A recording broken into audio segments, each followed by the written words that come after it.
What's going on, everybody? Thanks for tuning in. I just want to take a minute to talk about my experience with wheel weights and balance beads and answer some just basic questions that kind of came up when I started researching them. So, the first thing I want to do though is show you my truck so you know what I had when I had beads and give you an idea, maybe if you're researching into what they are or anything like that, show you what I have, show you how it went. Okay, through the power of editing magic, we are home, and this is my 2008 Sierra 2500 Duramax. And it has, just to show you the tires, it has 35, 12, 50, 20 Turo Trail Blade MTs, pretty aggressive on the sidewall. Yeah, sidewall is aggressive, tread too. And 20 by 12 Hostile wheels. Okay, so now back to the truck, which is weird because it's right there. Let's go.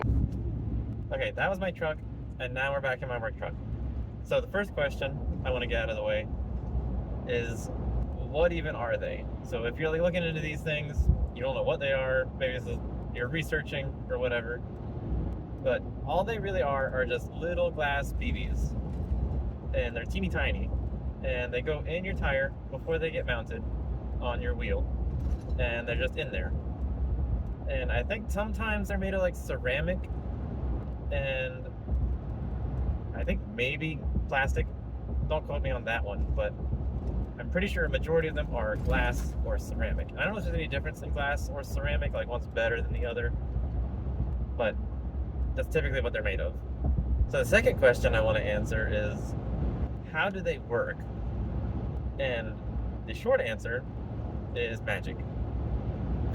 Because there's a lot of physics and math involved, and I don't understand any of it.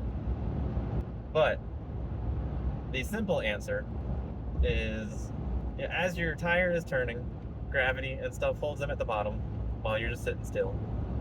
And then when you start moving, tire's turning, and as the weight needs to be distributed to keep the tire from bouncing and balancing it, they kind of sit where they need to, and that force of your tire turning holds them in place.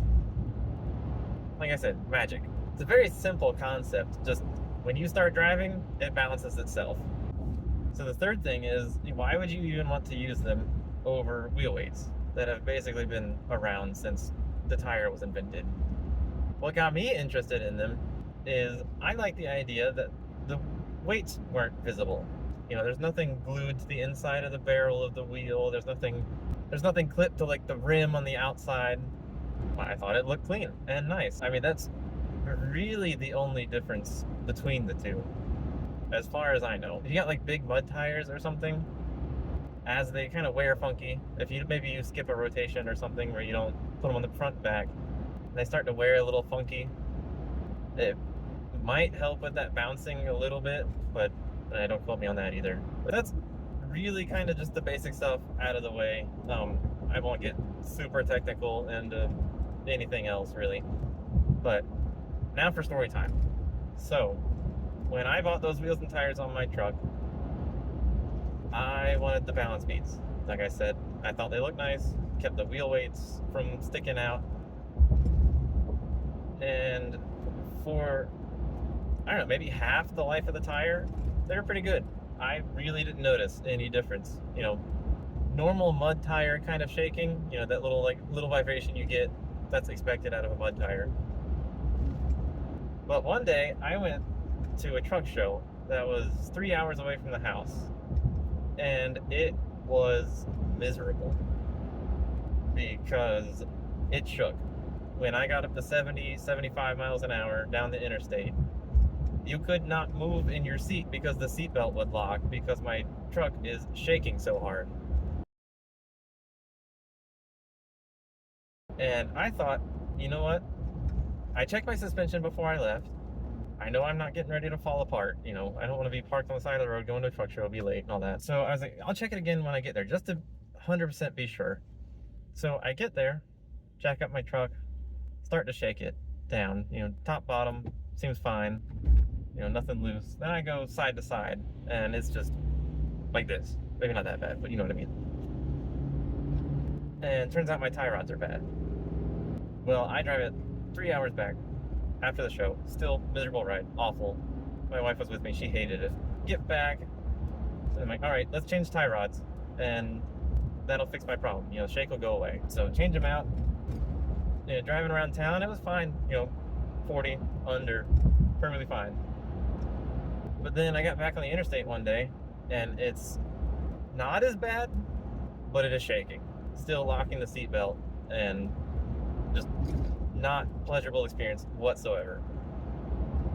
So I know a few guys in tire shops, and I'm asking questions of them. I'm like, hey, have you heard any bad things about these balance beads? And he's like, man, it's like 50-50. Sometimes I never hear anything back. Sometimes the next day they come back to the shop with, take these things out. They shake. I wind up taking my tires down to another tire shop and decided I'm taking them out. I don't want the balance beads anymore. I'm just gonna get this shop to balance them. They get ready to work on my truck. The guy comes out to the back. He's like, man, your tires are so cupped. There's just no way we can balance these things. He's like, I'm gonna do my best, and I gotta put a lot of weight on it. But he's like, there's no way it'll be perfect again. He's like, well, let's just do it, get it out of the way, see what happens. And so I start driving. Still not going, but way better. And the only thing I can think of is, as either the beads could not balance at 70 miles an hour, and they started to shake, and as they shook, my tie rod went bad. Right, because it's shaking, putting extra stress on it, it goes bad. Shaking gets worse. Tires cup. Then I'm stuck that way. It's really the only thing I can think of that happened. And then the cupping is there, and you can't really fix it without doing burnouts or something to flatten the tire, I guess. Long story short, they seemed to work really well until something went bad. And I don't think they could keep up with the fact that something had gone bad. And it just, that extra shaking on top of the tire needing to be balanced as it was turning, it just didn't know what to do. And then it just got worse and worse and worse and worse until there was no fixing it. So all that to say, I think if you keep up on your maintenance, you know, don't let your ball joints go bad, don't let your tie rods go bad, but if you keep your suspension straight and aligned, and I mean, just normal stuff you would do anyways, balance beads perfectly fine. However, I don't think I'm gonna use them again, because once I put the weights on, you can't even see them anyways. That is my story, and those are some questions. Let me know if you are researching into these, you have any more questions. I may be able to answer them, or I can find the answer for you. And let me know if you've had any experience with wheel weights and balance beads, and what your opinions are. And I will see you in the next video.